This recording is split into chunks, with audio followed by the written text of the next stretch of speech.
আমরা আমাদের প্রত্যাশা অনুযায়ী খেলতে পারি নাই। এই বিশ্বকাপের সবচেয়ে বাজে ম্যাচটা আমাদের কাছে খুব ভয় গেছে। যদি মনে পানি আর্জেন্টিনা আর মেসিরে নাই ভালোবাসতাম, আমার চোখ দিয়ে পানি বেরোতো না, আমার শরীরটা কাঁপতো না। এবারকার ম্যাচটা একটু খারাপ হয়েছে, কারণ গত ম্যাচগুলোয় 70 মিনিটের পর ভালোই কামব্যাক দিছে। এবারকার কামব্যাকটা দিতে পারে নাই। ফ্রান্সও শেষের দিক দিয়ে একদম শেষের দিক দিয়ে গোল দেওয়ার কারণে তো সবাই আপনার ধরেন কি গোল দেওয়ার মানে এটা ভুলে গেছে, মানে গোল দিতেই পারতেছিল না। অনেক হার্ড হয়ে গেছে ফ্রান্সের কাছে, সরি স্পেনের কাছে। কিছু বলার ভাষা নেই আজকের মুখে। 4টা ফিফা দেখছি, মনে প্রাণে ভালোবাসছি। মনে প্রাণে যদি ভালোই না বাসতাম, তোমরা কি কান্না করতেছো? কান্না করা যাবে না। যদি মনে প্রাণে আর্জেন্টিনা আর মেসিরে নাই ভালোবাসতাম, আমার চোখ দিয়ে পানি বেরোতো না, আমার শরীরটা কাঁপতো না, আমার এই অবস্থা হতো না। ভালোবাসি বিদায় এই অবস্থা হয়েছে। স্পেনের সেরাটা খেলছে, আমরা সবচেয়ে বাজে খেলে হেরেছি, আমাদের তাই কষ্টটা বেশি।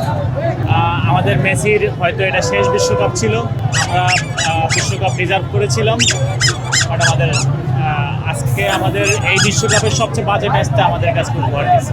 অবশ্যই আমরা রিজার্ভ করি বলেই তো আমরা ফাইনালে আসছি। তাই আমরা আমাদের প্রত্যাশা অনুযায়ী খেলতে পারি নাই। প্রশ্নই আসে না, 36 বছর যখন কাপ পাই নাই তখনও আমরা আর্জেন্টিনা সাপোর্ট ছিলাম। আমরা 22 সালে কাপ দেখেছি, 14 সালে আমরা রানার আপ হয়েছি, আমরা 26 সালে রানার আপ হয়েছি, আমরা 30 সালের প্রত্যাশা করছি।